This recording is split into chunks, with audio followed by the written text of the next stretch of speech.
I just want to thank you because you're very, very special people. You were here long before any of us were here, although we have a representative in Congress who they say was here a long time ago. They call her Pocahontas. Oh. But you know what? I like you because you are special. You are special people. You are really incredible people. What and incredible. From the heart, from the absolute heart, we appreciate what you've done, how you've done it, the bravery that you displayed, and the love that you have for your country. Oh, Lord, I don't know. I don't know anymore. On my live, welcome to the Savage Nation. I was just thinking out loud while listening to this Elizabeth Warren Pocahontas thing, and I was going to lead with that story, and I will. It's a very important one. But just as we're going to press here on the Savage Nation, we don't go to press, just we're going to air on the Savage Nation. Bingo. Drudge. North Korea fires ballistic missile, lands off Japan coast. So I have to ask you, they're playing chicken, and guess who's losing? We have the Navy there. We have an aircraft carrier. We have missile cruisers. And they're banging into each other, and sailors are dying, and we're doing nothing. It's like the Potemkin Navy out there. The Navy's crashing into each other. Sailors are dying, and Fatso is firing missiles off the coast of Japan. So I can ask you, what should Trump do to react to North Korea? Nothing? Continue to insult Elizabeth Warren? Would that be the appropriate answer, to continue to attack people in the media? Or do something about this moron already? How should Trump react to North Korea becomes the big story today. And now we'll go on to the other story that I wanted to do right off the top, which is this whole Elizabeth Warren Pocahontas story. Something very telling happened in the White House yesterday, and I don't mean what the president said about Elizabeth Warren. You hear? I don't mean that. Was it right for Trump to bring up the Pocahontas remark at this ceremony, honoring code talkers? It was out of place as far as I'm concerned. Now, some are arguing that Disney made a movie about Pocahontas, so that name is clearly not a slur. Well, that movie by Disney was about an actual Indian woman and not meant in derision. It's not the same thing as mocking Elizabeth Warren as a Pocahontas. Is someone in the White House encouraging him to keep saying things like this? Who is advising the president? You can argue whether that was the time and the place to say that about Warren. You can argue whether it's a slur or not a slur. But more importantly, who is responsible for setting up a room for the president when he is about to perform an important ceremony with Native Americans like this? How could nobody in his crowd have considered having the portrait of Andrew Jackson hanging over his head when Andrew Jackson was one of the most offensive people in American history to Native Americans? You're honoring Native American Navajo code talkers, and over their head there is a portrait of Andrew Jackson. Who is the amateur who set up the optics for this? They should be fired. They are historical idiots. That would be like honoring U.S. Jewish war veterans under a portrait of Adolf Hitler. That is to the Native American. You may not be Native American, nor am I, but I studied the Native American culture so best as I could for many years. And to the Native American people, Andrew Jackson is Adolf Hitler. You see, Jackson is responsible for the Indian Removal Act. You know what that is?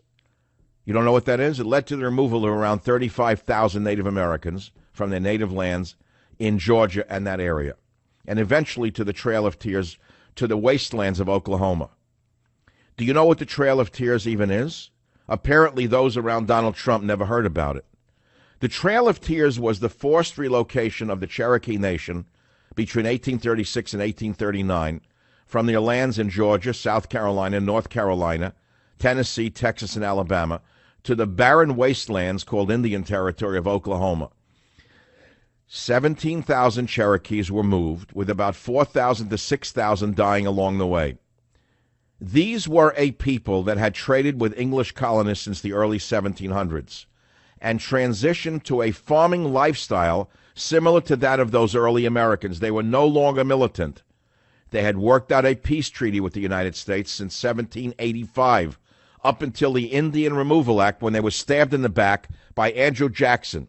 Stabbed in the back by Andrew Jackson. Overall, about 20,000 Native Americans from different tribes died during the removal from exposure and disease. Who in the Trump camp was responsible for this gigantic era of having the face of Andrew Jackson looking down on these great Navajo American, Native American, Navajo code talkers? Who? Who did not understand who Jackson was? Who? That's what Jackson is to the Native Americans, as I said before. He's Adolf Hitler. If the president's staff does not know that, then they know nothing. This never would have happened under Obama. Obama was a master at stagecraft and had people around him that knew all about the art. They studied every detail of every picture. This never would have happened under him. But President Trump is unfortunately surrounded by children who have no education. They know nothing about the Trail of Tears, and that President Jackson oversaw that. President Trump needs to get a more mature staff, one that is better educated and knows about history. Who could have done this? Who was it around President Trump who was that blind and that ignorant that they picked a portrait of Andrew Jackson? That's the story on that story. Trump calls Elizabeth Warren Pocahontas at event honoring Native American code talkers. North Korea fires ballistic missile, lands off Japan coast. Missile flew 600 miles. The South Korean military is taking precision strike exercises right now. North Korea may announce a completion of the nuclear force by next year. Hawaii has brought back Cold War-era sirens. My friends, do you have any idea what is going on? Do you have any idea how stupid this is to attack Elizabeth Warren, number one? So I'll ask you that question. What is more offensive, Trump's remark or Elizabeth Warren faking that she was Native American? Moreover, will Elizabeth Warren's stature go up or down by this attack? Has Trump neutered Warren by ridiculing her during the ceremony? Or has he actually built her up and made her an equal, a competitor for his throne? These are very significant questions. This is the Savage Nation. The phone number is 855-400-7282. We're talking about those two major topics. And I want to now play a few sound bites to go with the Elizabeth Warren controversy. I don't particularly care for this woman. I don't like her background. I don't like her politics. I don't like her alleged abuse of an ethnic background, if it even exists in her lineage, to get ahead, because I oppose affirmative action. But she also had something to say on this, and here it is in clip number 6. I really couldn't believe it, that there he was at a ceremony to honor Native Americans, men who had really put it all on the line to save American lives, to save lives of people, our allies during World War II. Really amazing people. And President Trump couldn't even make it through a ceremony to honor these men without throwing in a racial slur. You know, he thinks that somehow he's going to shut me up with that, and it's just not going to happen. It didn't work in the past. It's not going to work in the future. Okay, that's one side. Now, on the other side is a Native American attorney who says the word Pocahontas is not a slur. So let's listen to 07. You know, the thing is that the word Pocahontas is not a slur. That's a person's name, and it was and I'm not suggesting that you said that, but, you know, it was a historical person. But obviously he's using this to play, to be entertained and to entertain other people who find our community, Native people, to be funny or to be novel. And, you know, for our community, for Native people, if you go to a powwow is a Native American celebration where there's dancing and where there's music. And if you go there, the two groups that we absolutely revere, just like anybody else, there's no unanimity of Native thought. But the two groups that we revere are veterans and elders. Okay, I don't know his point, but I guess he tried to make one. The Andrew Jackson portrait is the big issue, by the way. This is an example of a lack of coordination, a lack of optics, and a lack of knowledge on the part of those people around the president who are supposed to know these things. But the big issue here is, has Trump neutered Warren or built her up? Has he made her bigger with this or smaller with this? And also the North Korea story. North Korea, that is Kim Jong mentally ill, is in a, how shall we say it, a chicken fight with Trump. And guess who's winning? Who is winning the stare down? Kim Jong mentally ill or President T? You know what I think is going on here, don't you? Well, the phone number is 855-407-282 if you care to join the conversation. What should Trump do in reaction to North Korea firing a missile over Japan? Has Trump neutered Warren or built her up? Who is responsible around Trump for posing this ceremony under a portrait of Andrew Jackson? Big story. And then there's another big story today. Luis Gutierrez, one of the most vicious anti-American congressmen in history. Luis Gutierrez, who looks like he's a congressman from Guadalajara. Luis Gutierrez, who pushed amnesty for illegal aliens. Illegal Aryans? No, they're not illegal Aryans. They're illegal aliens. Sorry about that. They're not illegal Aryans. They're illegal aliens. Luis Gutierrez said he's stepping down from Congress after he failed to push DACA. It looks like DACA is DOA, or as I say, DACA equals DOA. All right, it's enough with this. People will take this as a slur. I actually love Native American music. In fact, if they're a Native American, I was going to ask if there are Native American listeners to this show, and there may be one or two here and there. I don't know. With an audience that's national or international and a large audience, you don't know, I would assume. I would like to be invited to a major ceremony on the reservation for a couple of different reasons, which I'll talk about at another time, particularly a burial ceremony. With the utmost respect to what I just said, I would like to be invited to a Native American burial ceremony at a major reservation for a number of reasons. But I want to go back to what's going on in the White House. Who is responsible? I've never seen such bad optics in my entire life. And I told you the portrait of Andrew Jackson is to the Native American what a portrait of Adolf Hitler would be. And I don't think most Americans know what the Indian Removal Act was. They don't know what the Trail of Tears is. They don't know that the Cherokees, of all the tribes to have been screwed, the Cherokees were the ones who never should have been forced to relocate. The Cherokee Indians, as I said to you, signed a peace treaty with the United States in 1785. They tried to be white. You want me to get very down and dirty with you? They adopted the English language. They taught English to their children in the schools. They literally gave up their entire culture to get along with the United States colonists. I don't know if you know any of this. And then they were stabbed in the back by Andrew Jackson. So, yeah, it's a big deal. I know many of you can't handle it. Many of you are the hard hat types who want it to go away, but it can't go away. I'm not a hard hat talk show host. There's depth to everything, especially when it comes to a president. It's not either you're for him or against him. It's not either you're for Trump or you're an anti-Trump. I put him in office, so don't tell me what I'm supposed to think. Don't tell me. I'm not the wall banger.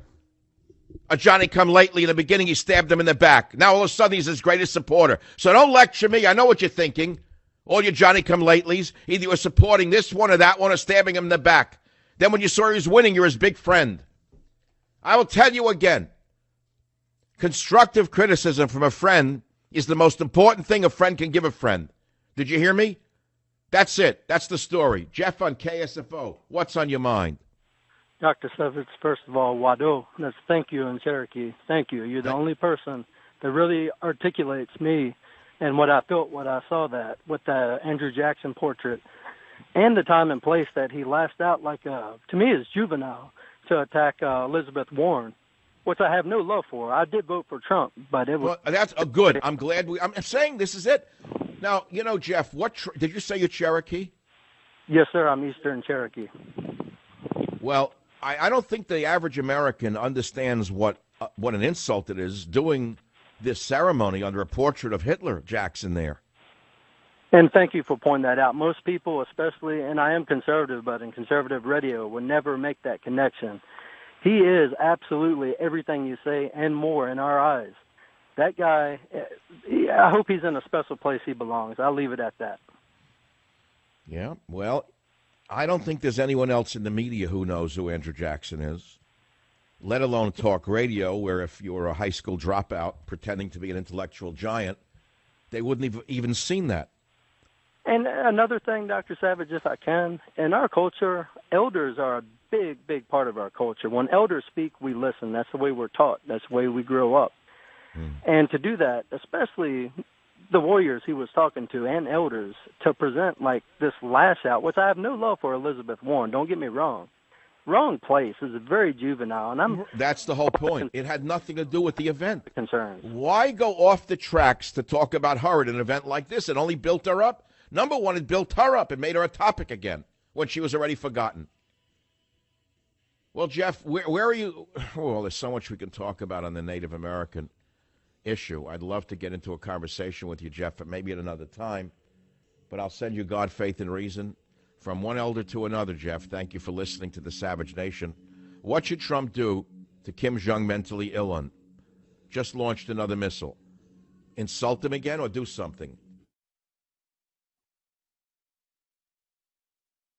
I think obviously it is a generational change, but let me just say the concern that we had then was that they were impeaching the President of the United States, and for something that had nothing to do with the performance of his duties, and trying to take him out for that reason.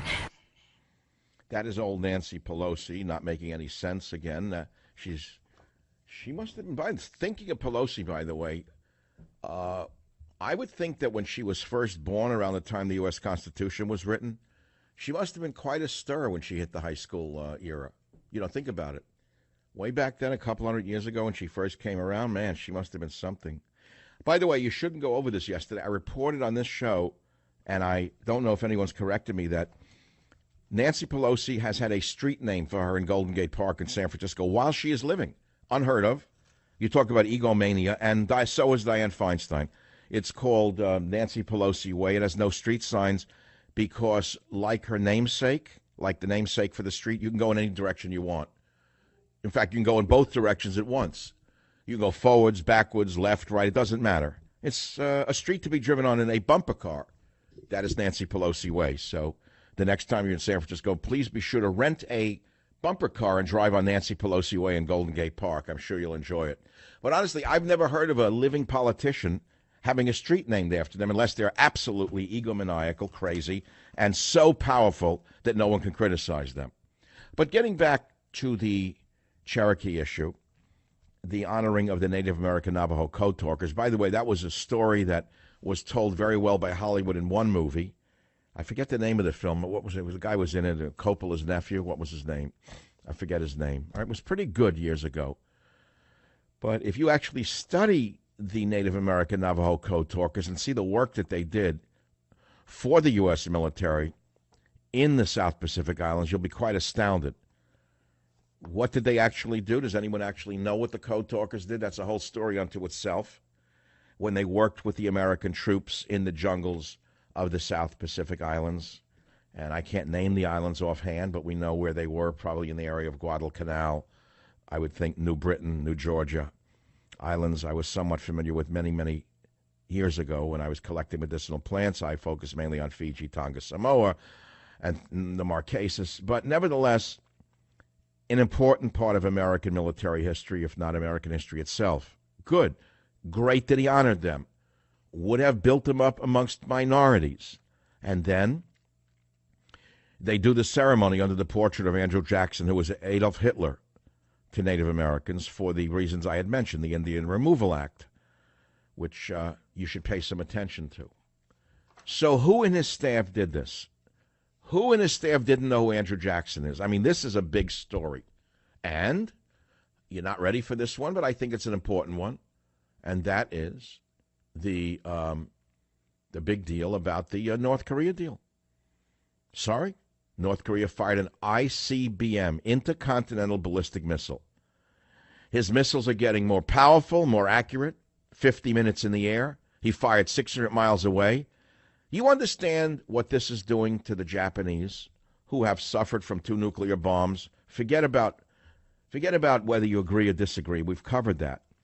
The Japanese are the only people on Earth who have actually suffered a nuclear attack that I know of. 2, Hiroshima and Nagasaki. And here we go all over again. What would you think the American military should be doing right now, other than filing affirmative action reports on ships or studying their 401ks and crashing into each other? Well, I mean, what are they doing there? What did Trump send a fleet to the area for but to stop behavior like this? I'm going to ask you again. You're telling me that he couldn't have blown up the launch pads? Oh, I see. It's coming from an underground missile silo? You're telling me we couldn't have launched some kind of weapon to snuffed out the launch pads? We have the most advanced military in the world. So instead of focusing on Elizabeth Warren, maybe you ought to focus on North Korea for a while. That's a big topic. If it's a game of chicken, Trump's losing. What do you mean Trump can't do anything about North Korea because of China? Of course he can. What should he do is the question. KBET, Las Vegas, Jet. Mr. Jet on line 5. Go ahead, please. Jet, you're on the Savage Nation. What's the topic? Hi, good afternoon, Mr. Savage. How are you doing today? What's your topic, Jet? I just want to know who's responsible for Donald Trump in regards to the Cherokee Indian fiasco that happened yesterday. Now, Mr. Savage, you just said that you're a critic. You're a good friend of him, and you're a critic of Donald Trump.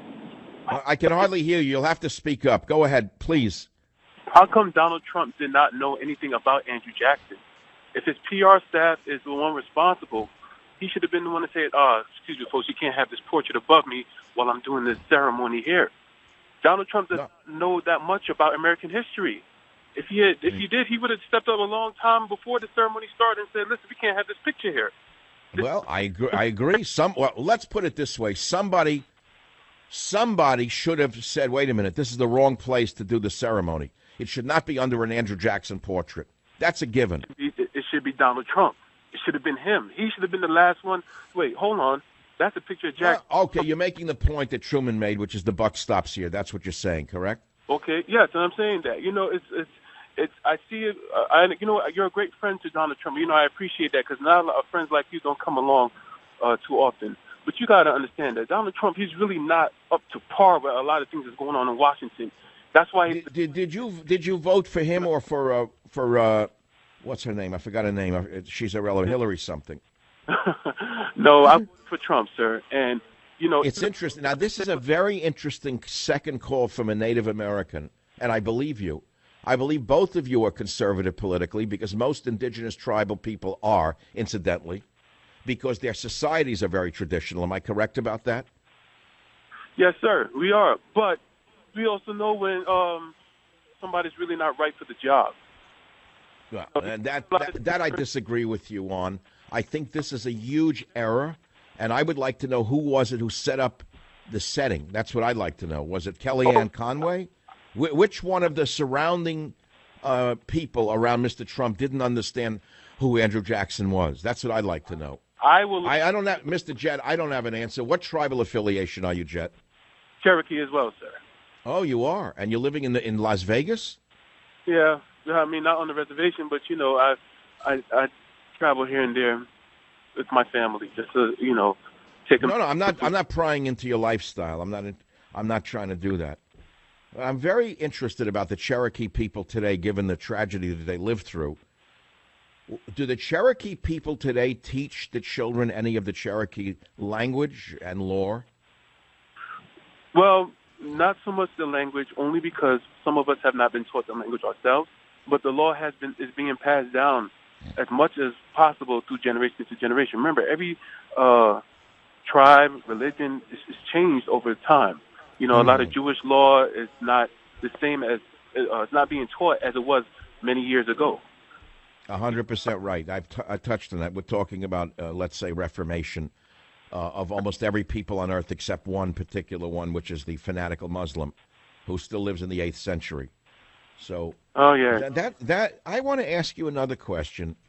Sure. Are the Native American people being proselytized by Muslim imams? Are they coming to your reservations to try to convert you to Islam? I've never been experienced that myself. I've never really heard of that. This is my first time hearing it. I never really. No, I didn't say it's happening, but I wouldn't be surprised by what I see going on in other parts of America. And so, well, anyway, listen, my friend. God, Faith, and Reason goes out to you. I don't know if you're interested in that book, but I'm sending you one anyway. Man, the Great Spirit in the Sky. You know, the Great Spirit in the Sky. Where is the Great Spirit in the Sky? What's going to happen to this country if this keeps up? North Korea is a clear and present danger to every living person on the planet. I don't know if the average person knows what a threat this guy is to the world order and what could happen in a domino effect. But I just want to remind you that in August of 1917, World War II started. And World War I started. It almost started quite by accident. And once one chess piece moves and one major power is brought into a war, soon thereafter the next major power is brought into that war. This is what scares me. It keeps me up at night. I, for about a month prior to the launch of my book, was saying every night to myself, I could wake up tomorrow morning and read that Guam is no more, or that a piece of Hokkaido, northern Japan, was nuked, or Hawaii was nuked, or worse yet, if you want to say worse yet, this maniac in North Korea could have sent a suitcase nuke over here and set one off in Los Angeles, San Francisco, Portland. See, how do we know what this guy is capable of? What you don't understand, and most of you don't understand, is that a fascist dictator, a real fascist dictator, a person who has grown up in a fascist nation, who has never been challenged. Remember, it's a third-generation mafia state. North Korea is a third-generation mafia state. The grandfather turned it into a mafia state. The father ran it as a mafia state. There is no difference of opinion. Now it's the third generation. He's never been criticized, this man who runs North Korea. He has never faced criticism. He does not know what criticism sounds like. He believes he is divinely put on this earth, by the way, to make North Korea a world power. Do you understand that? Now, who in history has come along who thought he was divinely put here to make his nation a world power? Oh, it's happened many times in history. Most recently, in Germany, Hitler thought that God had divined him to bring German power to the world. Did you know that? Well, look how that ended up for the German people. Now, how do you think this is going to end for North Korea? They're not going to be a world power. No one in the world, whether it be in China or Russia or the United States, wants this man to threaten Japan and surrounding areas and nations. Nobody on earth wants that. He alone must understand that he can wind up destroying his own people. But he doesn't understand that. Okay, many topics to talk about. We're running short of time. If you care to join the conversation, 855-407-2822. We got many. I'm getting many Cherokees calling the show, which makes me so gratified to have a radio show where Native Americans listen to it. And I believe I know why. It's not only because I wrote Earth Medicine in 1972, published it in 72, and I believe many of the young people who are of Native American heritage grew up with that book on the reservation. I know that for a fact. And I'm very proud of that. I gave a lot of my brain power and my life to that book. I'm so honored to think that many of them read that book as a child. I met Native Americans who said we grew up with that book because you collected the lore that we had forgotten and you codified it for us to have for ourselves and our children. I'm going to tell you that for a fact. And this message goes out to them, not to the general audience. The ignorance of the general audience overwhelms me sometimes. They're not interested in what I'm saying, but you are. I'll be back. Hey, did you hear that Uber disclosed a breach of 57 million passengers and drivers' records? 57 million. Hackers access personal information, names, driver's license numbers of the drivers, names, email addresses, and phone numbers of passengers. And though this breach was just recently announced, listen to this. This personal information was actually stolen over a year ago. So you better take, if you're only monitoring your credit, your identity can still be stolen in ways you may not detect. Good thing that there's LifeLock. LifeLock detects a wide range of identity threats you may miss by just monitoring your credit, like someone stealing from your 401k or committing a crime in your name. And if there's a problem, a U.S.-based identity restoration specialist will work to fix it. So you know that no one can prevent all identity theft or monitor all transactions at all businesses, but LifeLock can help you see more threats to your identity.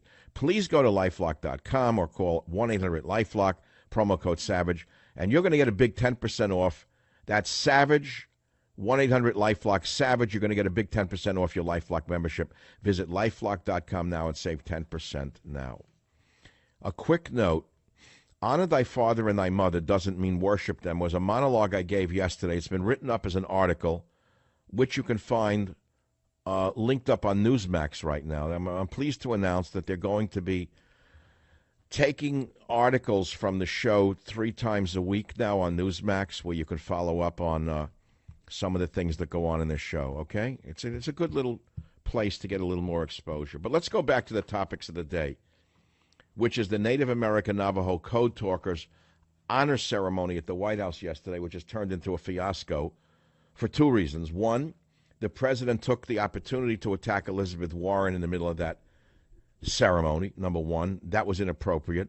Number two, it was conducted under the portrait of the President Andrew Jackson, who, to the Native Americans, is Adolf Hitler. Now, you can't really comment on this if you're not a Native American. You can come up with a statement, anything you want, but it's irrelevant. That's like telling, well, any oppressed people not to take offense at someone when you're not someone who even understands the history of that, you see? So that's an issue. The other issue is what should Trump do with regard to North Korea? That's another huge issue. And who is Trump, who's advising him?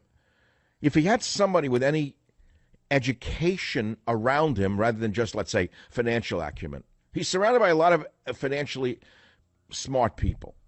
But I don't think many of the people around him have any educational background that's broad enough for the presidency, if I must say so myself, and I will. I mean, that's the way it is. I'm a man who respects education. Let's put it that way. I respect educated people, people who really know history, really know science, really know art, really know poetry, really know literature. I respect people with educational backgrounds. Are any of them in the inner circle there? I don't know. Maybe they're just financial people, you know. This is an example of what happens when you don't have people with educational depth around you. This is what happens. And it shouldn't be happening. Did Trump neuter Warren or build her up? How should Trump react to North Korea? These are the questions we'll be talking about, and others, right here on the Savage Nation. What is this, a musical? Oh, is that North Korea? Nice. They're very Russian. Ja. They copy everything. They would copy the missile technology from the Democrats. Yeah, that's how they originally got the missile technology. Of course, they got it from China. China got it from Bill Clinton's good friend, the old Schwartzy, the head of the DNC, who sold the missile technology to China for nothing. Oh, yeah, family's doing very well, thank you. The old former head of the Democrat National Committee who shared our missile technology with China way back in the distant years of the 1990s, old Schwartz did. Family's doing very well, thank you, from parking meters in the Bronx to missiles over who knows where tomorrow. But South Korea fired back, nothing to worry about. Just a little old World War III brewing over there. And where this ends, no one knows. So the North Korean mad dictator is playing chicken with Trump. Trump did nothing in return. And I'm sorry to tell you that Schumer and Pelosi are now playing chicken with Trump. They refused to go to a meeting. They canceled a meeting. They pulled out of a meeting with Trump today after Trump said on Twitter, actually Schumer said on Twitter, that the differences over immigration and tax policy make it unlikely they'd reach a deal to prevent the government shutdown. So Schumer and Pelosi are now playing chicken with Trump. And what they're saying is, we know he's a bluffer, and he's going to come to the table and give us what we want. So North Korea, chicken with Trump. Schumer, Pelosi, chicken with Trump. They're all saying he's playing a game of bluff, and they're not afraid of him. Whether you like what I'm saying or not is irrelevant. What I'm saying is the truth. That's all that matters. I can read the tea leaves, Johnson, and I can tell you what's going on here. It's like the boy who cried wolf a few too many times. Now, unless Trump does something very strong on North Korea and something very strong on Pelosi and Schumer, and there are things that he can do, he's going to be pushed into a corner here very soon. And I can ask you, what should he do to North Korea? There are things that could be done, it could have been done, that should have been done. But coulda, woulda, shoulda is one thing. It's way past coulda, shoulda, woulda. Coulda, shoulda, doulda. We got the fleet, the Pacific Fleet sitting there doing nothing but wasting fuel, crashing into each other, crashing into Japanese tugs. It's unbelievable to me what the Navy has become. And the thing with Schumer, they want to shut down. They're saying, go ahead, we're playing chicken with you. Go ahead, shut it down. We'll see who loses. I may not like Pelosi at all, and I don't. I may not like Schumer's politics at all, and I don't. But they're playing hardball. And Trump may not understand that he has an option here. What is the option? To come out real hard against Pelosi and talk about, well, let us say some of her shenanigans while she was sitting up there in her high tower. Like some of the insider trading that is alleged to have been flying around, like deals and this and that. Or Schumer, where does he get his funding from? Mr. Man of the People. Why, Wall Street, of course. If the Trump people had done their backgrounds, they would already be going on the attack on not Pocahontas or Pocahontas, but on these two, you see. Anyway, that's my opinion. It's only one man's opinion. Let's take the callers on the issue of speaking in front of the Andrew Jackson portrait and on the North Korean situation, which is terrible, just awful. And something has to be done immediately with North Korea. He can't delay anymore. What can he do, though? Can he launch a nuclear attack against North Korea? That would be stupid. What can he do? WABC Billy, what should Trump do about North Korea's firing a missile? Dr. Savage, thank you for taking my call. I believe the time is right for our military to test our EMP weapons on North Korea. Okay, question. Can you limit the scope of an EMP blast? According to most physicists, yes. So he could temporarily deactivate all the electronics in North Korea? That is correct, without doing damage to people or animals. Then why hasn't he done it?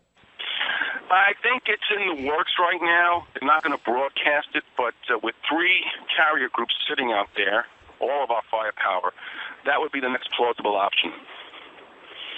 Well, if he does that, I think Kim Jong, what's his name, Il or Un? I never remember. I mixed them up. Is it Il or Un? Il-un. Il-un. Il-un. Yes, sir.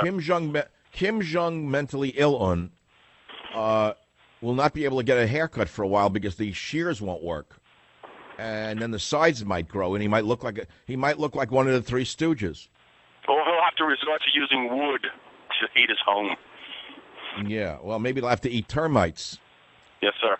He's been doing pretty good on the food department. Where's he get the food from while everyone's eating termites over there? This is not a joke, though. Billy, you sound like you're knowledgeable about the EMP. Where do you know something about this from? My uncle was a lieutenant commander of a nuclear submarine. He's retired. His son was one of the gentlemen who manned the missiles in Maelstrom Air Force Base in Montana. Oh, so you know a little bit more about it than most of us do. Well, Billy, thank you for adding your IQ to the audience's IQ, which is already higher than most. Billy, I'm sending you God, Faith, and Reason because it's made for people with a brain.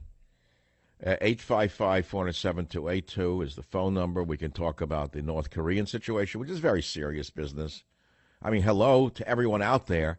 This is not just chatter. We are talking about a World War III scenario that's emerging. Big one. This is a big one. The missile landed off the Japanese coast. 600 miles away. North Korea is readying to complete its nuclear force. Trump is about to address the situation soon. When? We will take care of it. Trump says North Korea launch is a situation that we will handle after the National Security Team briefed him while Kim's missile was still in the air. So when is he going to give the speech? Trump told reporters in the Roosevelt Room of the White House we have it? Get me the tape. A few hours after them. Do we have that on my sound chart? If not, get it for me. We have General Mattis in the room with us, he told reporters, and we've had a long discussion on it. Trump gave no details on how we will handle the situation, which threatens to escalate into a nuclear crisis on the Korean Peninsula. Tell me when we have it, Robert, because I want to play it. Yes? Oh, he's saying yes? Go ahead, fire. But a lot of things have happened even over the last 2 hours with respect to the missile launch. We want our military funded, and we want it funded now. It's going to be bigger, better, stronger. It already is than ever before. But we want to get going on that now. So that is a difference, in all fairness, from this morning when I told them that we're way, way far away. And with that, I may just have General Mattis say just a couple of words about what he has found out. General, do you want to say just a couple of little pieces of information? President, Senator, Speaker, a little over 2.5 hours ago, North Korea launched a ballistic missile. It went higher, frankly, than any previous shot they've taken. It's a research and development effort on their part to continue building ballistic missiles that could threaten everywhere in the world, basically. And in response, the South Koreans have fired some pinpoint missiles out into the water to make certain North Korea understands that they could be taken under fire by our ally. But the bottom line is it's a continued effort to build a threat, a ballistic missile threat that endangers world peace, regional peace, and certainly the United States. Thank you, General. No. And we will what are you going to do about it? Take care of that situation. Thank you all very much. I appreciate it. Was that live or was that from the morning, Robert? Just from a few minutes ago. All right. I don't want to sit here like a wise guy, but the launch occurred, and we gave a little speech, nothing else. We counted the launch with a speech. That doesn't seem like the appropriate response to me. It sounds like a little panicky. We will take care of it. How about taking care of it and then giving a speech? If I were advising the president, I would have said, don't give a speech after the launch. Do something and then give a speech. Don't give another speech now. Bigger, better, and what? Right away he's talking about funding. Wrong, again wrong. You don't use a situation like this to demand funding in the military. What, we don't have the power right now to do something? Unfazed President Trump said today that missiles launch, I will only tell you that we will take care of it. Okay. And then he turned it over to General Mattis. He offered no details of the situation, which threatens to escalate into a nuclear crisis. And by the way, could rope China in, could rope Russia in. Where are we going to be if Russia gets drawn into this? Scream about Putin and call him Hitler again? Want war with Russia now and North Korea and China all at once, all you libs? That's what you want, is a war now with three world powers? All right, well, look. What are we going to do about this? WABC John, line 1, what do you think should be done with North Korea right now? Hello, Michael? Yes, what should Trump do right now? Very simple, Michael. We have the capability to look at these missiles when they come out of the factory, when they're loaded onto those trucks. We can hit them on the ground. The only reason they become airborne is because we want them to become airborne. So we want to create the problem so we can have a solution. You're alleging that the U.S. could have launched Tomahawks to blow them up as they were being moved? I know that they can blow them up on the ground live because we can see them live. Well, how do you know that? Are they launching them from underground bunkers or from land-based bunkers? They're actually taking them out of the trucks, driving them across a few miles territory, setting them up, fueling them, bringing them from horizontal to vertical, which takes about an hour and 45 minutes. We can see this live. Why don't we hit them on the ground? Are these old-fashioned liquid fuel rockets of the kind that Hitler used with the V-1s and V-2s? They're a lot more technology advanced. Well, of course they're technologically more advanced, but it sounds like very primitive ICBMs. They're not what we have in the silos, are they? No, not even close. Not even close. So they're very primitive liquid fuel rockets, in essence, with some advanced technology to guide them. But the fact of the matter is they're not coming from underground bunkers, which we can't hit. They're actually being moved on the ground. Yes, and you can see them live. You must be in the know to say a thing like this, are you? I am. Okay, well, we won't press you any further on that. Thank you. Well, that answers another question. Something's wrong with the picture once again. You can see why I have such faith in government, whether it's liberal or conservative. You see how much faith I have in government. Oh, my God.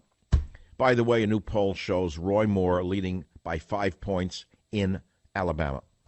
For all of you who thought that Roy Moore was finished, you were mistaken. He now leads by 5 points in Alabama, 8-point swing from Firm's last survey, and fewer Republicans believe the allegations against Roy Moore after scrutinizing the allegations. In fact, that disgusting creature of a lawyer still refuses a third-party verification of the accuser's yearbook. You can read all about this in 3 different articles on Breitbart, incidentally. And incidentally, Liz Warren is fundraising off Trump's Pocahontas quip. Something is wrong with the picture on so many different levels. Who are the amateurs working for this president is what I want to know. All right, so Roy Moore is gaining steam amid the sex misconduct claims. Remember, you don't live in Alabama. They do, and they vote for him. Maybe they don't believe it, number one. And number two, they figure it's not that big a deal to them. I'm just saying what they think. So what are you going to do when he wins, all you people who attacked him? Make believe you were supporting him? Now, what, the same people who attacked Trump for a year straight, calling him Trump, trumpettes, trumpeteers, trumpers, trombones, then suddenly, oh, yeah, oh, I was behind him all the way. Same with Moore. First you attacked him, now you're for him. Were you for him while you were against him, or after you were against him, were you for him? What's this Meghan Markle marrying that guy from England? I don't even know who she is, nor do I know who he is, nor do I care who he is, any more than I care about football. It's all the same to me. I care about North Korea firing a ballistic missile. I care about the mishap of the Pocahontas remark. That's what I care about. I care about the fact that Pelosi and Schumer are playing chicken with Trump, and Trump doesn't know how to react to them because they want to shut down. They want to blame him for it. I'm calling about the fact that Franken has not resigned. I'm calling about the fact that, well, you get the picture. What would you do with any of these things? Crazy? I don't want to hear a speech about North Korea anymore.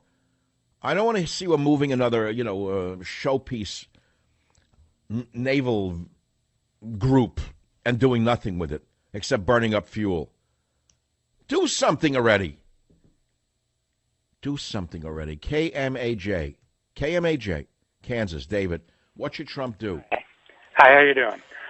Good. I think if we were to strike any missiles, before they were in international airspace, it would be an act of war. And China has already said that they would support North Korea if we were to have any aggression towards them first. All right, so that explains why we have not taken the missiles out as they're being moved and fueled on ground, right?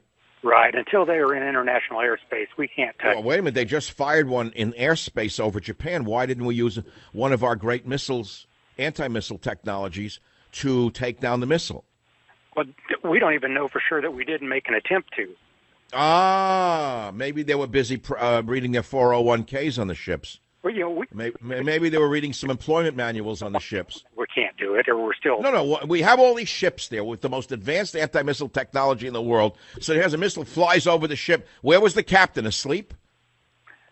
Well, if he was, he wouldn't be a captain very long. Well, that sounds like the new Navy. The new Navy is running under Obama's orders. Half the people never drove a Chris Craft, let alone an aircraft carrier. Look, this is a very serious thing here.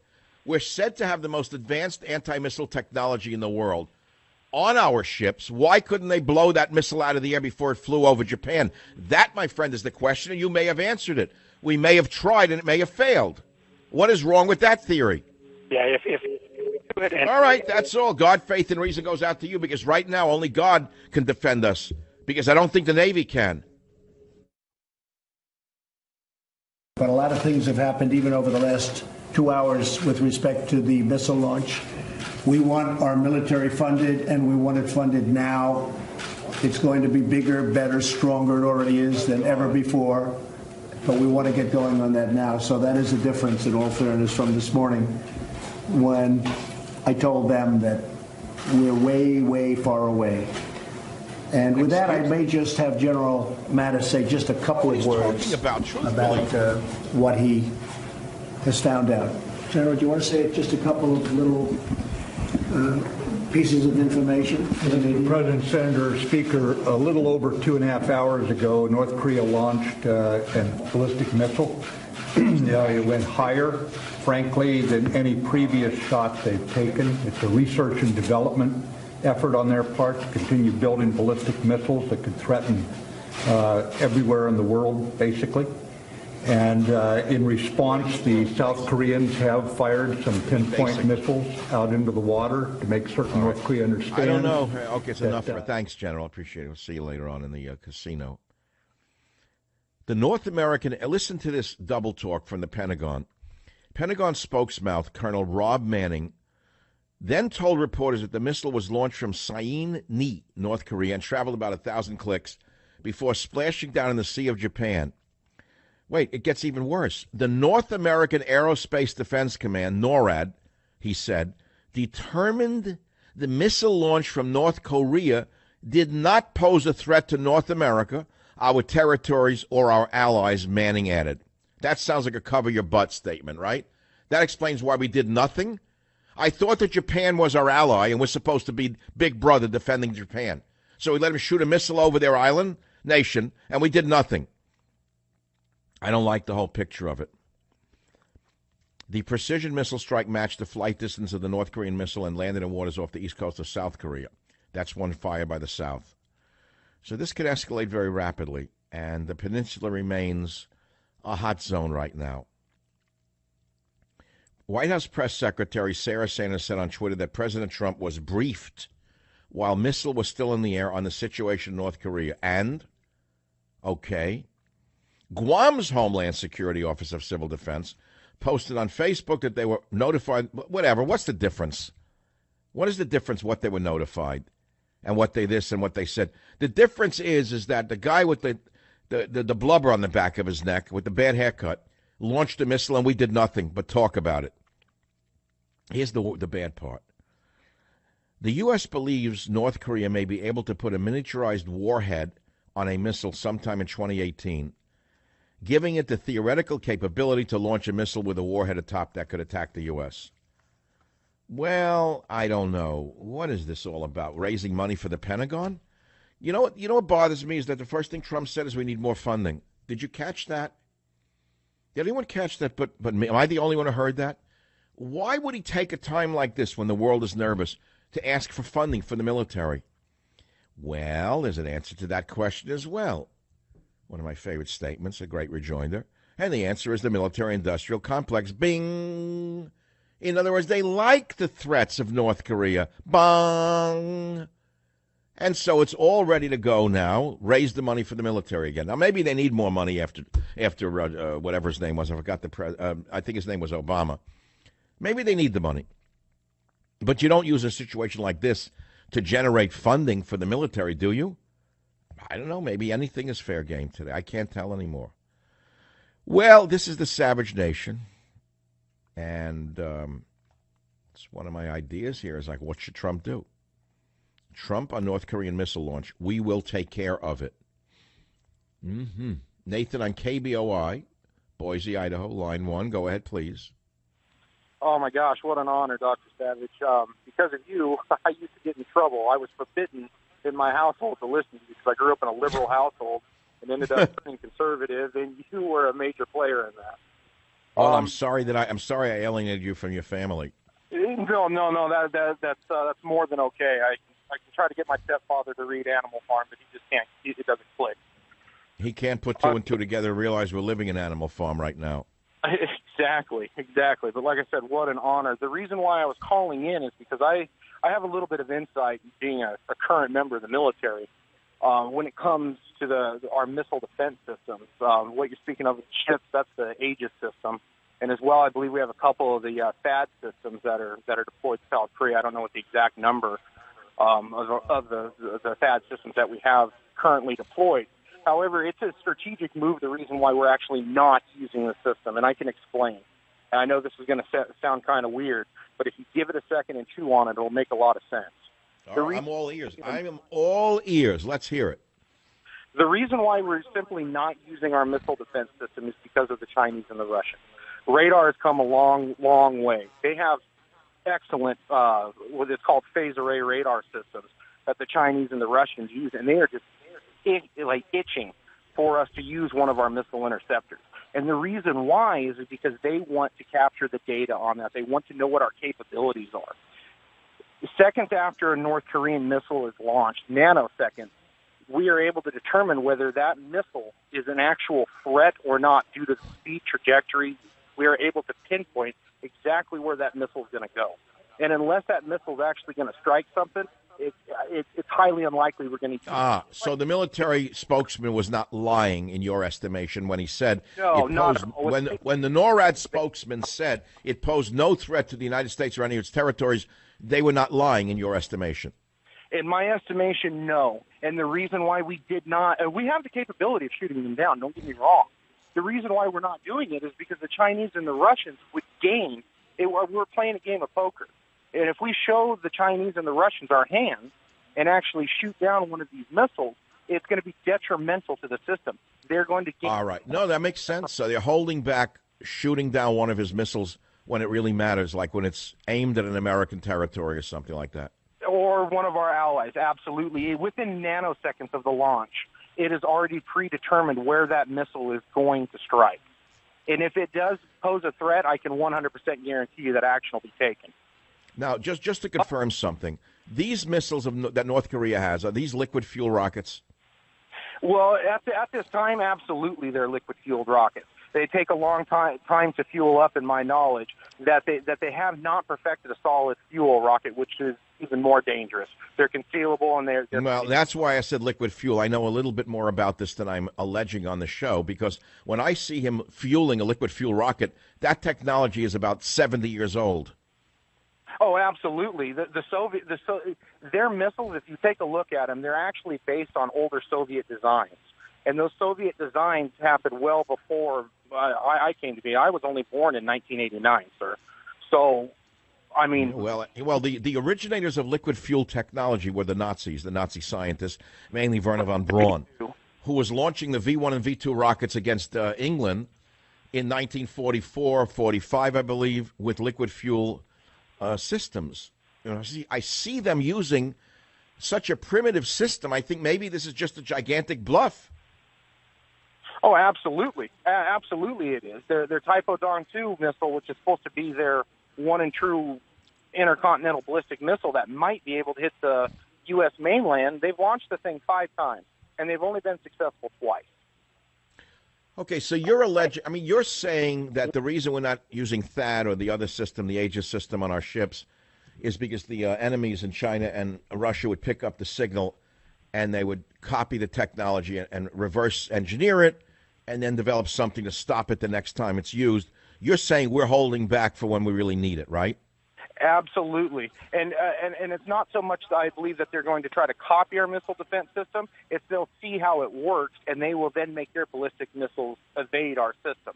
So we lose billions. We stand to lose billions by launching one of these interceptors if they can track it on their phased radar, and I know they can. Well, I'm not going to press you on how you know, but I'm sure that you do know. I do. And we'll leave it at that. Would you be interested in reading God, Faith, and Reason, or is that too trivial at this point? Oh, no, not whatsoever. I would love to have a copy of that to show my stepfather. I pay my own bills now. Okay. Well, this is not a serious issue, I guess, but I have zero tolerance for deception in the political world. So the question I'm raising is, who is deceiving who? Nathan, who was deceiving who? Would you say Kim Jong, whatever, and his dynastic insanity, he's the one deceiving the world with these launching of missiles that are basically not armed and going nowhere? Why would he be doing that?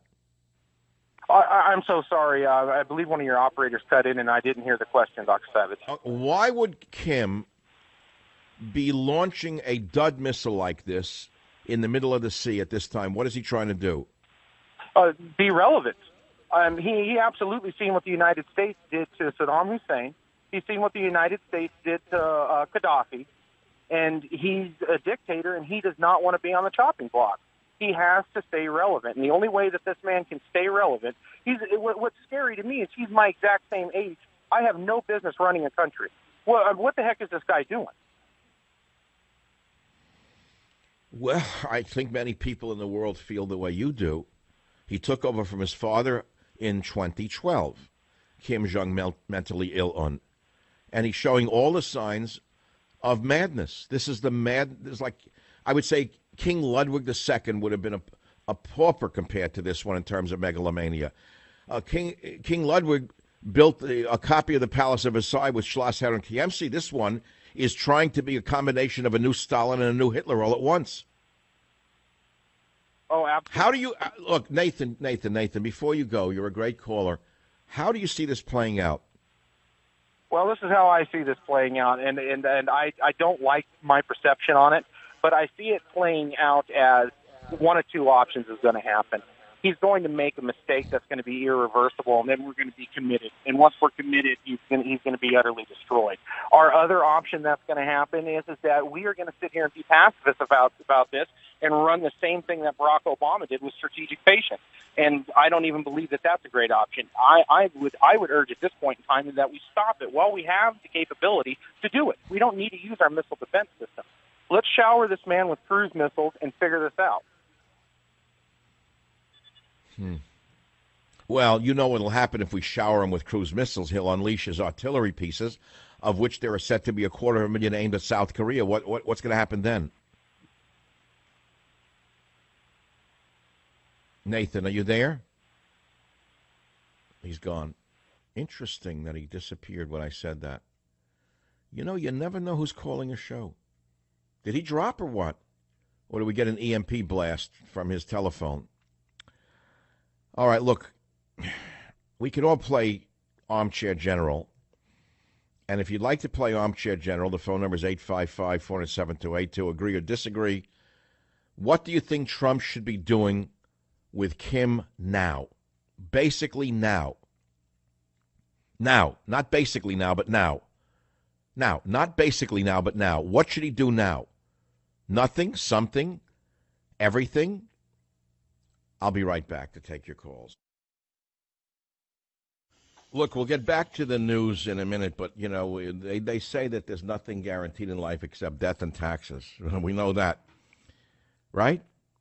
Well, life itself is stressful, and when the IRS is after you for back taxes, you're going to really agonize if they show up, seize your bank account, put a lien on your home, or garnish your wages. Pay attention. It was even worse for Lori. See, Lori was engaged, but she knew that bringing $25,000 of IRS debt into the marriage, it was no way to start a new life. So Lori did something smart. She called Optima Tax Relief.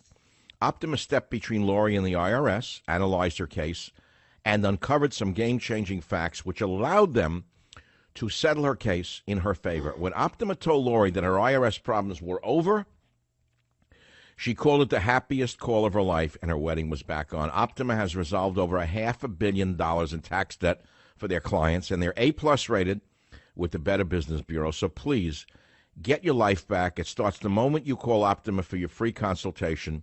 All you got to do is call 800-731-2474. Write it down, 800-731-2474.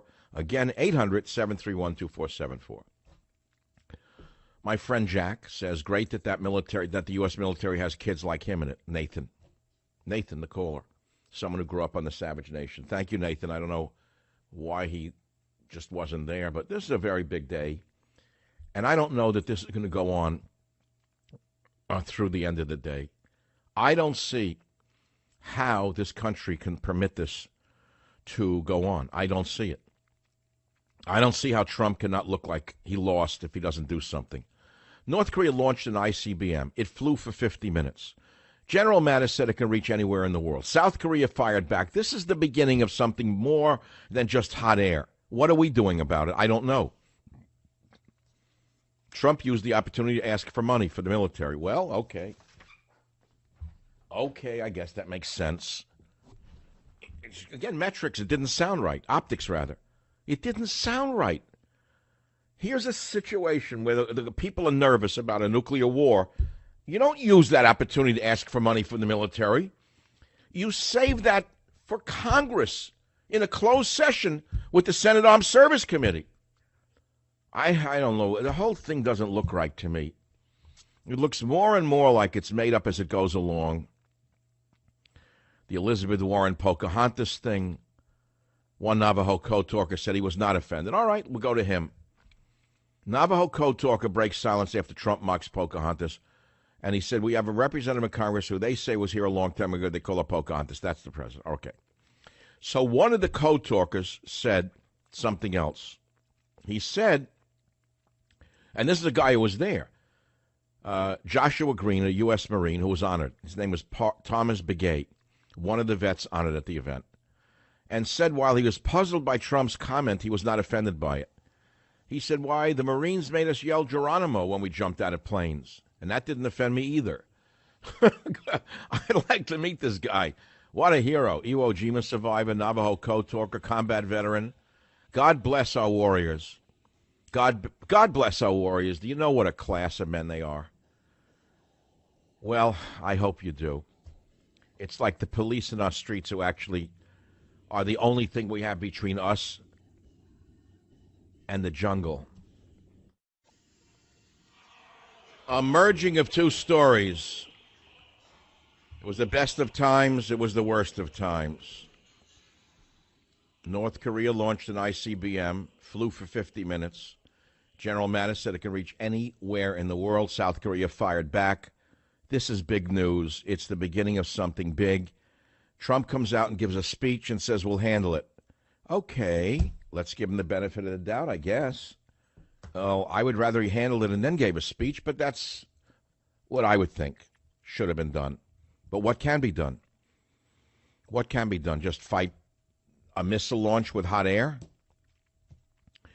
Or should we do something on a military level, and what would that be? That's number one. The other issue is the Pocahontas issue, and I've covered that one in some detail on the Indian Removal Act that was conducted by Andrew Jackson.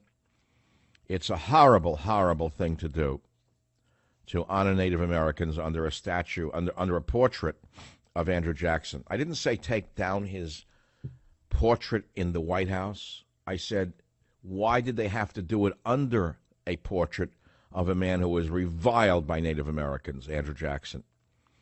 Never forget that Andrew Jackson was responsible for the Indian Removal Act and led to the removal of around 35,000 Cherokees from their native lands in the Southeast and eventually to Oklahoma.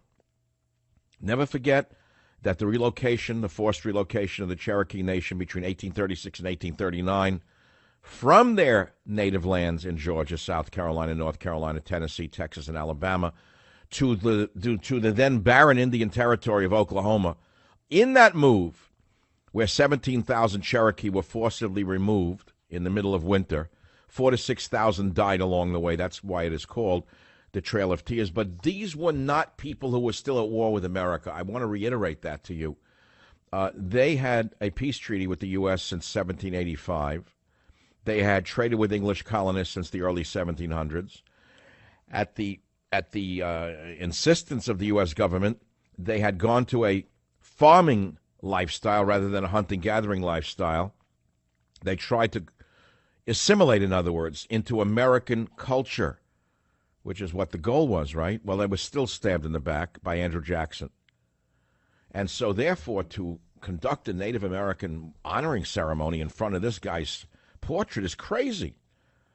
And I don't know who is responsible for the optics of this administration, but whoever it is really ought to go back to optics school. So those are the two topics we are talking about.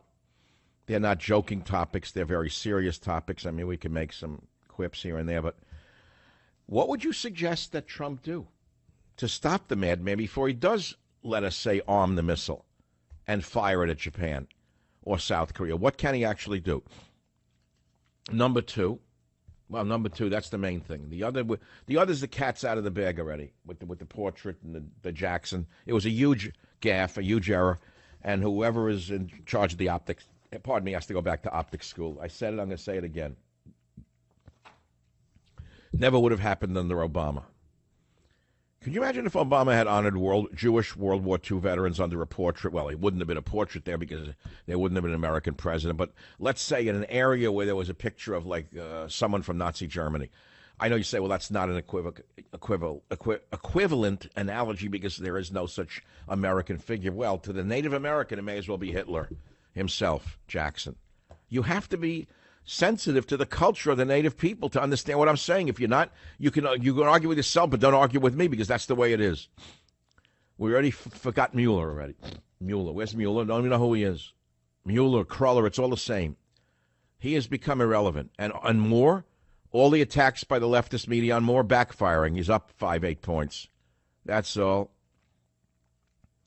What else is in the news? Nothing. That's about it. Those are the the daughter is in India. Ivanka charms attendees of Indian Tech Summit. Calls for closing gender gap in business. We'll let that one go.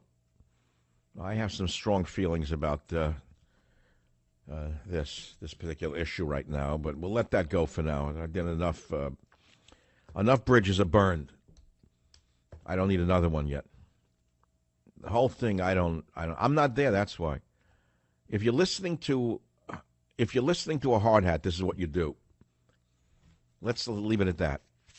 If the best you can do is listen to a hard hat, and I have nothing against hard hats, but they don't belong advising a president unless it's about how to, nail a board to a piece of wood. If you want advice on how to make sure a piece of wall board, adheres to a piece of wood, then you ask a hard hat. But you don't ask him about international affairs because he doesn't know what to do. All right, we had enough of that. Now what? Now let's go to my website, the little site that could. Savage says, honor thy father and mother doesn't mean worship them. It's directly from God, Faith, and Reason. It is on my site, linked to Newsmax. Watch Savage speaking with Raymond Arroyo. Great interview, by the way. A thoughtful interview. A detailed interview. Not something that the guy who got fired could have done. What was his name? The guy who was just fired last week. I forgot his name, the big lib interviewer. From Rose. See, if Rose had, over the years, talked to conservatives like me, people with some intelligence and educational background, it would have been a different thing. But he only spoke to leftists. Arroyo, by the way, put me on the spot, incidentally. He said to me, interestingly enough, in the interview, he has a largely Catholic audience, and he's really smart. He said to me, you write about faith, but are you yourself, do you have faith? He caught me off guard. And I answered him in a way that was unexpected but truthful, and he liked the answer. And then he quoted Jesus. I wish I had that particular soundbite. I think I'm going to get it for tomorrow. Robert, Jim, that was the one interchange in that interview that's unique. He said to me, Dr. Savage, you write about faith in God, faith and reason, but you yourself, you're not. Are you faithful yourself? You have a religion that you follow, really? You're not really faithful, are you? And then I said something along the lines of, I met a holy individual who said to me that the person who actually feels God, the person who actually worships God and fears God and reveres God, is beloved more by God than he who goes through the rituals and feels nothing. And he immediately said to me, well, Jesus said, and he quoted Jesus. I don't know the quote. I'll butcher it because I don't remember it. That's an important one for me. Trump says we will handle North Korea missile launch. I hope so. Schumer and Pelosi are running a highway fight with Trump. Refuse to meet with him today as the shutdown begins. Oh, boy. Homeless man beaten to death by group of juveniles. That's out of a movie from many years ago. I think A Clockwork Orange. D.C. Metro bans religion from Christmas ads and Catholic sue. You should sue them. You got to sue these atheists. You got to sue them. I'm sorry. It's enough is enough. North Korea fires, we did that. Europe's HIV epidemic growing at an alarming rate. Gee, I wonder why. Can anyone listening to the show tell me why you think Europe's HIV epidemic is growing? Do you think it's from spontaneous combustion or because of, let us say, certain behavioral characteristics or from immigrants who are coming in with HIV? Anyone have an answer to that? I do. Obama to meet with world leaders. He's going to India a day after the first daughter leaves. Okay. What else is on my website? Oh, this I don't want to read you this. Antifa demonstrator arrested after police horse dies during protest. I personally would like to take that Antifa demonstrator who made the police horse die and put him in a stable with horses with some iron hooves. Other than that, I have no feelings on the matter. An Antifa demonstrator was arrested after a police horse died during a confrontation between members of Antifa.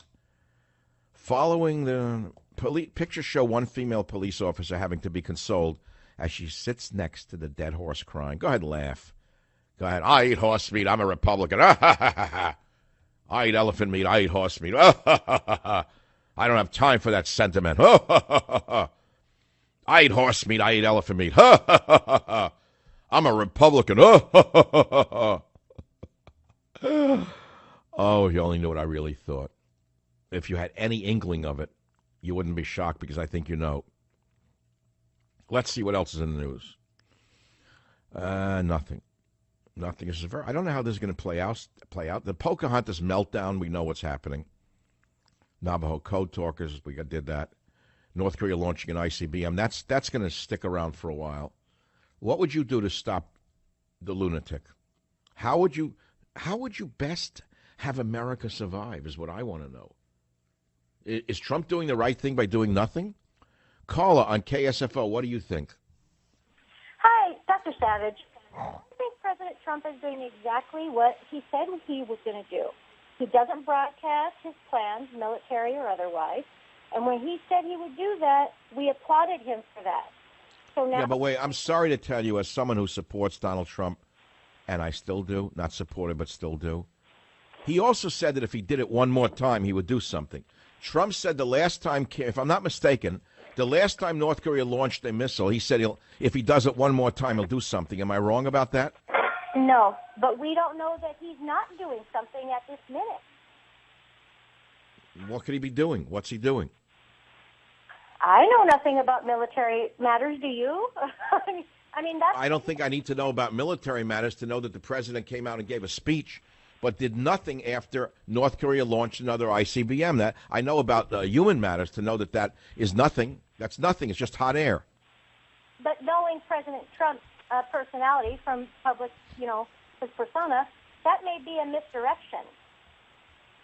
You see, here's the problem with the true believer. The true believer, whether it be for President Trump or President Obama or Hillary Clinton, the true believers like yourself believe that the leader that you believe in can never do wrong. But I don't live in North Korea. See, here's the difference between you and I, Carla. I'm a skeptic by nature and by education. I don't trust any world leader. I don't care who it is. I don't care who the world leader is. I don't trust any of them. Thanks for the call. That's all. Already we're running into the... Shall I repeat that in case you missed it? I do not live in North Korea.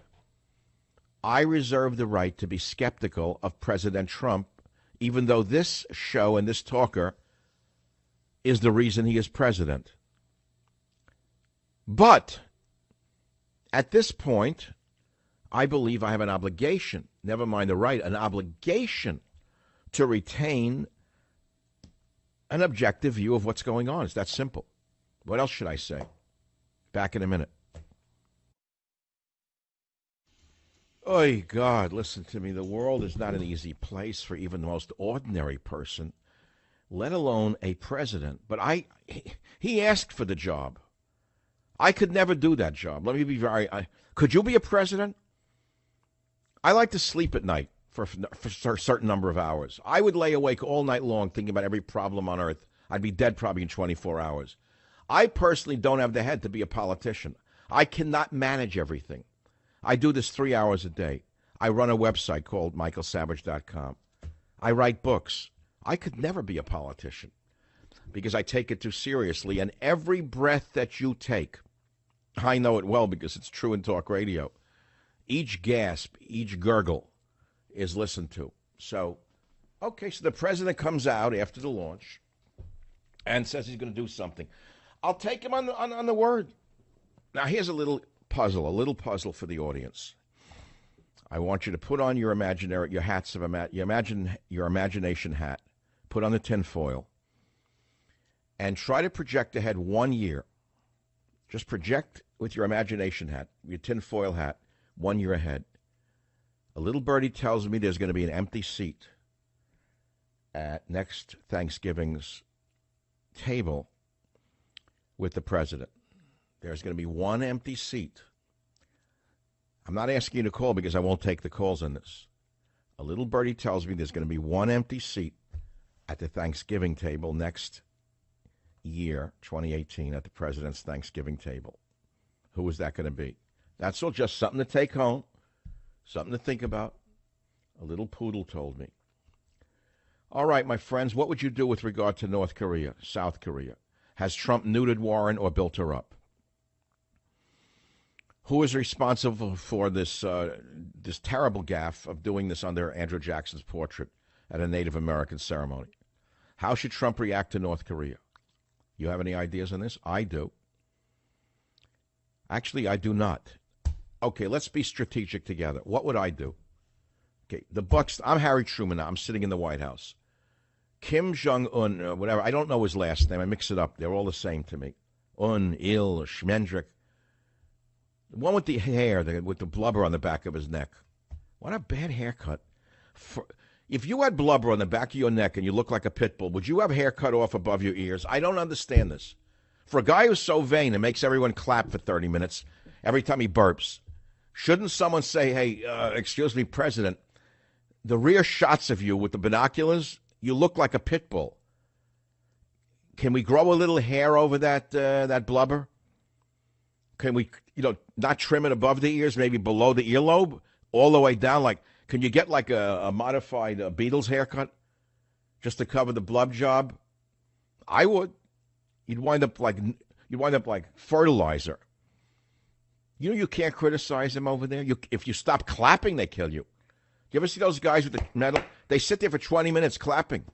I don't know why there's not more like finger damage. They clap for 30 minutes in a row. This is just what Stalin did. If he watched you and you didn't clap long enough, he had you executed. Can you imagine living in a country like that? Now, boys and girls of the left, that's called fascism. That is real fascism. The mere fact that you can howl to the moon because Hillary didn't win indicates that you're mentally ill, not that you are living in a fascist country. So why don't you go home, take a niacin, and get back to me tomorrow at 855-407-2882.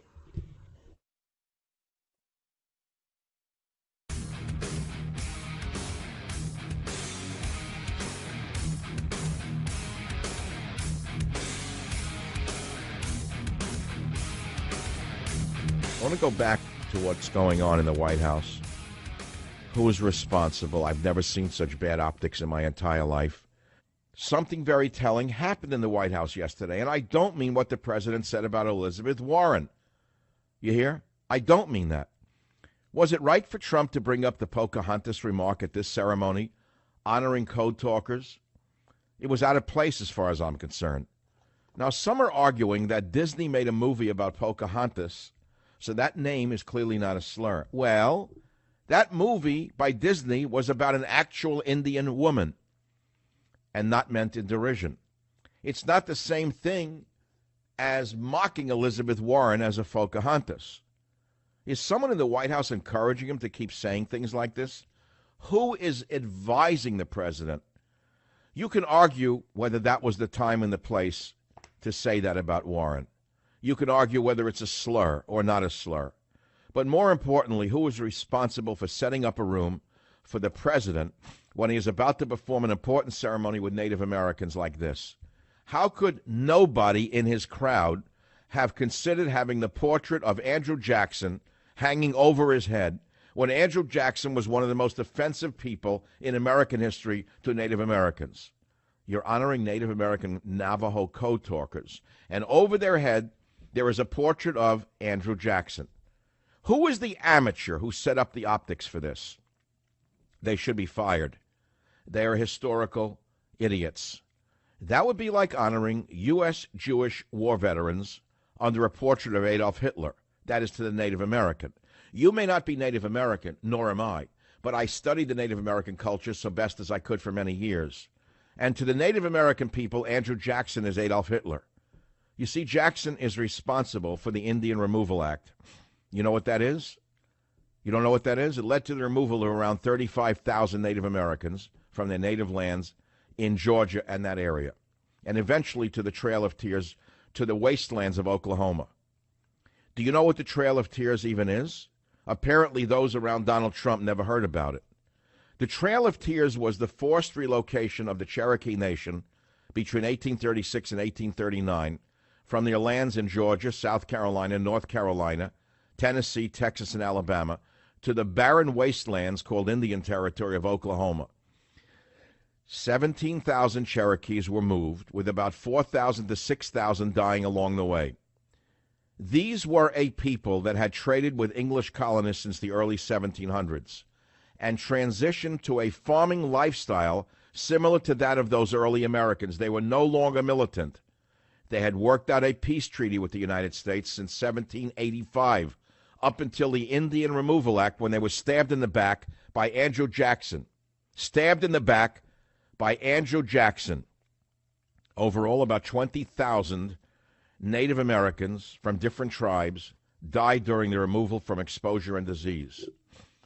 Who in the Trump camp was responsible for this gigantic era of having the face of Andrew Jackson looking down on these great Native American Navajo code talkers? Who? Who did not understand who Jackson was?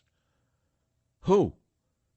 That's what Jackson is to the Native Americans, I said before. He's Adolf Hitler. If the president's staff does not know that, then they know nothing. This never would have happened under Obama. Obama was a master at stagecraft and had people around him that knew all about the art. They studied every detail of every picture. This never would have happened under him.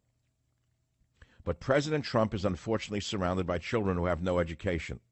They know nothing about the Trail of Tears, and that President Jackson oversaw that. President Trump needs to get a more mature staff, one that is better educated and knows about history. Who could have done this? Who was it around President Trump who was that blind and that ignorant that they picked a portrait of Andrew Jackson? And I told you, the portrait of Andrew Jackson is to the Native American what a portrait of Adolf Hitler would be. And I don't think most Americans know what the Indian Removal Act was. They don't know what the Trail of Tears is. They don't know that the Cherokees, of all the tribes to have been screwed, the Cherokees were the ones who never should have been forced to relocate. The Cherokee Indians, as I said to you, signed a peace treaty with the United States in 1785. They tried to be white. You want me to get very down and dirty with you? They adopted the English language. They taught English to their children in the schools. They literally gave up their entire culture to get along with the United States colonists. I don't know if you know any of this. And then they were stabbed in the back by Andrew Jackson. So, yeah, it's a big deal. I know many of you can't handle it. Many of you are the hard hat types who want it to go away, but it can't go away.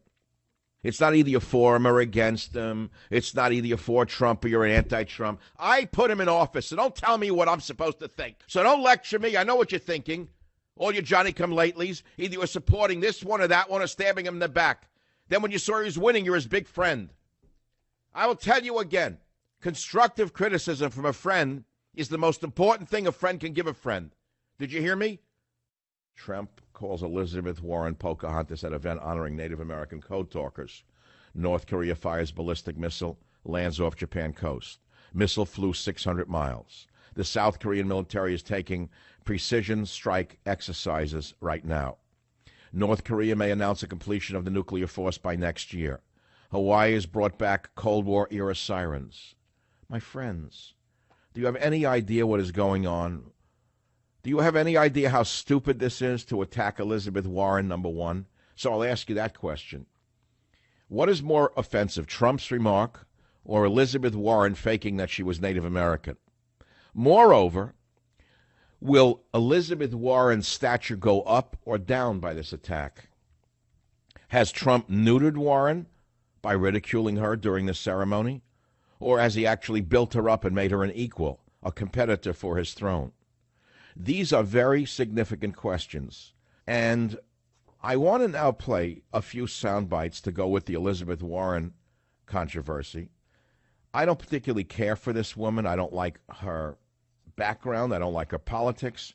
I don't like her alleged abuse of an ethnic background, if it even exists in her lineage, to get ahead, because I oppose affirmative action. But she also had something to say on this, and here it is in clip number 6. I really couldn't believe it, that there he was at a ceremony to honor Native Americans, men who had really put it all on the line to save American lives, to save lives of people, our allies during World War II. Really amazing people. And President Trump couldn't even make it through a ceremony to honor these men without throwing in a racial slur. You know, he thinks that somehow he's going to shut me up with that, and it's just not going to happen. It didn't work in the past. It's not going to work in the future. Okay, that's one side. Has Trump neutered Warren or built her up? Who is responsible around Trump for opposing this ceremony on the portrait of Andrew Jackson? Big story. And then there's another big story today. Luis Gutierrez, one of the most vicious anti-American congressmen in history. Luis Gutierrez, who looks like he's a congressman from Guadalajara. Luis Gutierrez, who pushed amnesty for illegal aliens. Illegal Aryans? No, they're not illegal Aryans. They're illegal aliens. Sorry about that. They're not illegal Aryans. They're illegal aliens. Luis Gutierrez said he's stepping down from Congress after he failed to push DACA. It looks like DACA is DOA, or as I say, DACA equals DOA. You're not ready for this one, but I think it's an important one, and that is the big deal about the North Korea deal. Drudge, North Korea fires ballistic missile, lands off Japan coast. So I have to ask you, they're playing chicken, and guess who's losing? We have the Navy there. We have an aircraft carrier. We have missile cruisers. And they're banging into each other, and sailors are dying, and we're doing nothing. It's like the Potemkin Navy out there. The Navy's crashing into each other. Sailors are dying, and Fatso is firing missiles off the coast of Japan. So I can ask you, what should Trump do to react to North Korea? Nothing? Continue to insult Elizabeth Warren? Would that be the appropriate answer, to continue to attack people in the media? Or do something about this moron already? How should Trump react to North Korea becomes the big story today. Sorry? North Korea fired an ICBM, intercontinental ballistic missile. His missiles are getting more powerful, more accurate, 50 minutes in the air. He fired 600 miles away.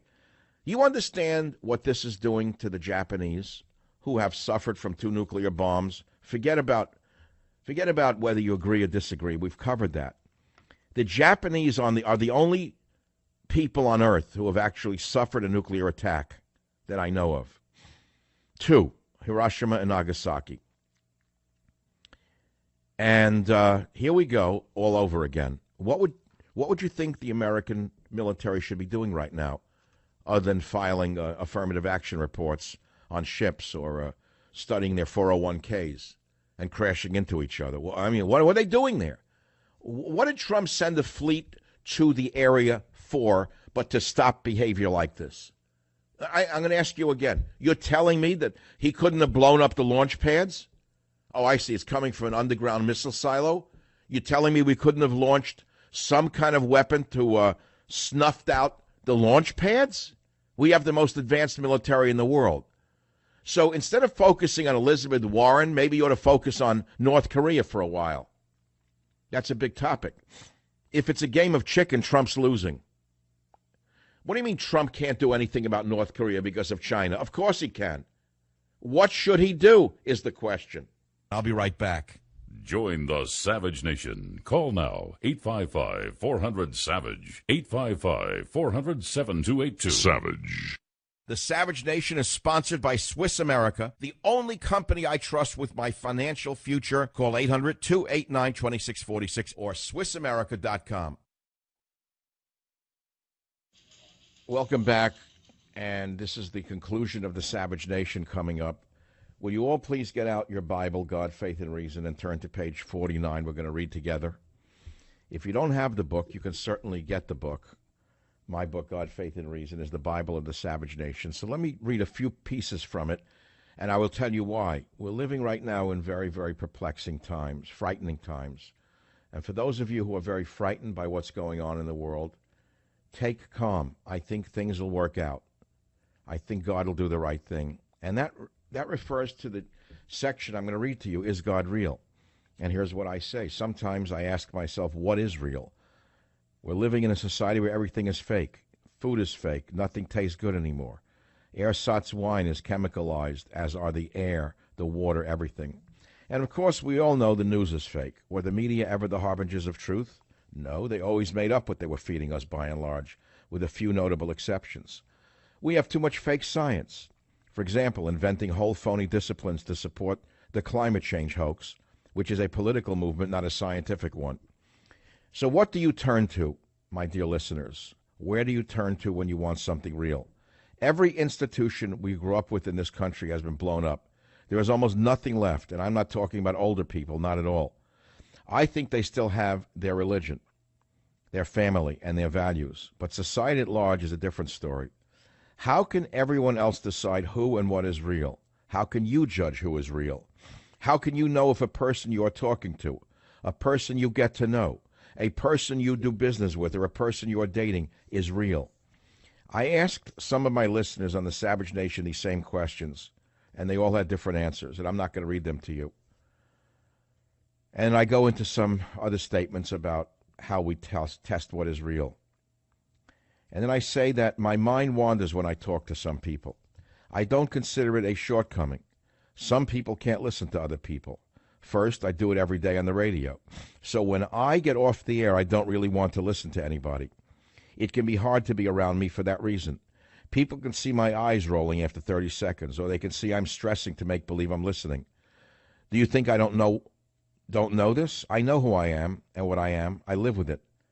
That's an oft-used phrase, comfortable in your own skin. Well, I'm pretty comfortable in mine. Do I have a choice? After all these years, Jim, can I do anything but be comfortable in my own skin? I don't know how to be uncomfortable in my own body. We've lived together for so long, we certainly can't separate and become a duality, at least not in this life. Tomorrow, it could all be over, but for the grace of God.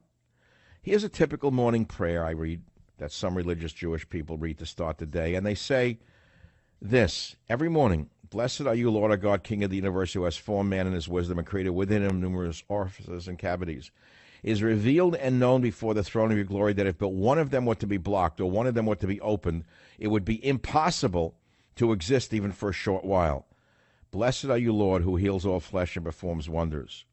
The ancients who wrote the prayer books understood things about the human body that were not very well known outside the ancient Jewish community. They codified them in the prayer book. Well, what is the point of reading this prayer every morning?